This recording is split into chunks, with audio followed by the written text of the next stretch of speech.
ان الدین عند اللہ الاسلام. یہ سچی چیز غالب ہو کر رہے گی. اس چیز کو جو تھامے گا وہ کامیاب ہو کر رہے گا. اس لیے سب سے زیادہ اس وقت ان حالات میں ضرورت ہے کہ اپنا محاسبہ کریں. ہمارا اپنا جائزہ ہے. کتنے ہم لوگ ہیں کہ جو دین پر ثابت ہیں، قائم ہیں.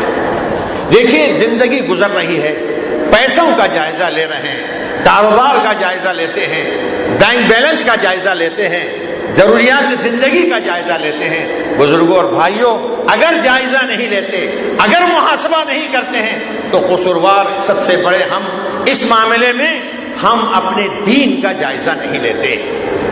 میرے اندر کتنا دین ہے، کتنے اخلاق ہیں، کتنی رسول اللہ صلی اللہ علیہ وسلم کی محبت ہے، کتنی سنت کی پیروی میرے اندر ہے، میں کتنی شریعت کا پاس و لحاظ رکھتا ہوں، شریعت کی مخالفت میں کتنی کر رہا ہوں.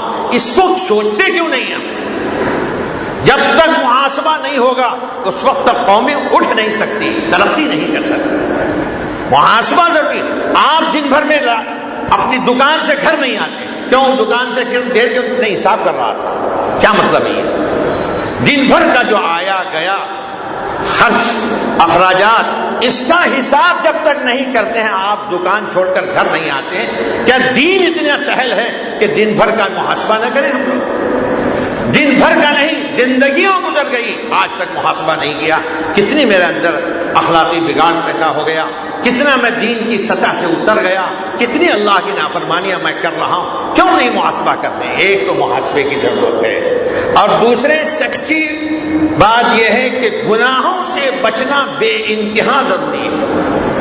اخلاق ہمارے اندر ہو، فرض شناسی ہو، ہمدردی ہو، دوسروں کی محبت ہو، دوسروں سے تعلق ہو، یہ چیز ہو، اور بری باتوں سے، اللہ کی نافرمانیوں سے ہم باز رہیں. یہ دوسرا عنصر ہے کسی قوم کے غالب آنے کے لیے. اور تیسرا عنصر جو سب سے اہم ہے وہ ہے اپنے بھائیوں کو اپنے دین کا ہم تعارف کریں. اس معاملے میں بڑی کوتاہی ہم سے ہو رہی ہے. دشمن ہر طرف سے ہماری حقیقت کو بدلنے کے لیے ایڑی چوٹی کا زور لگا رہا ہے.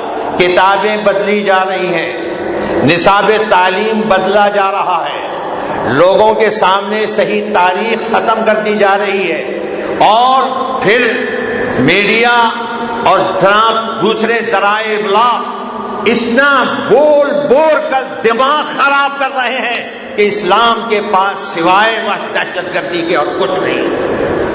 ایک طرف تو یہ یلغار ہے، اور دوسری طرف ہم مسلمان بالکل خاموش ہیں، اپنی چیز کے اوپر ڈٹے ہوئے خاموش ہیں. کبھی اس کا اعلان نہیں کرتے لوگوں سے جا کر کہ اسلام کیا چیز ہے، کتنی بڑی دولت ہے، کتنا زبردست ہیرا ہے کہ جس کو تم لوگے تو تمہاری زندگی کتنی کامیاب ہوگی. آج تک نہیں بتایا ہے. کامیابی کا سب سے بڑا ضامن اگر تجزیہ کیا جائے تو اس وقت سب سے بڑی کوتاہی ہم سے یہ ہو رہی ہے کہ ہم تعاون نہیں کر رہے ہیں، بتاتے نہیں ہیں. آپ اتنا نہ سوچئے کہ ہم جا کر وہاں کریں گے، ایسا کریں گے. ارے آپ کی طاقت میں اتنا ہے کہ آپ کے ساتھ جو بیٹھتے ہیں، رہتے ہیں، ملتے ہیں، کم از کم ایک مرتبہ ہم سے کہیے کہ آپ جانتے بھی ہیں اسلام کسے کہتے ہیں. وہ پوچھے گا کیسے کہتے ہیں بتائیے، تو آپ دو لفظوں میں اس کو سمجھائیے کہ دیکھیے ہم اسلام کے معنی ہیں اپنے آپ کو اللہ کے سپرد کر دیا اور کچھ نہیں.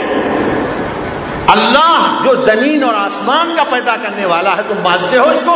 جی ہاں. اسی اللہ کے ہم نے اپنے تابع کر دیا.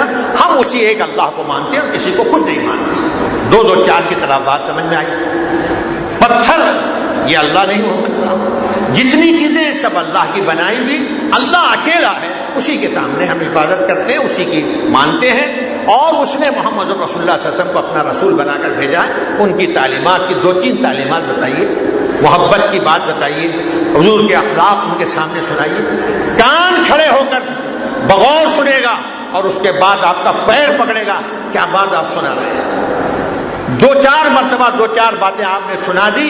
اللہ کی ذات سے امید قوی ہے کہ آج نہیں تو کل وہ اسلام کے آغوش میں آئے گا، یا کم از کم اسلام کی نفرت اس کے دل سے ختم ہو جائے گی کہ یہ دہشت گرد نہیں، یہ تو عین رحمت ہے.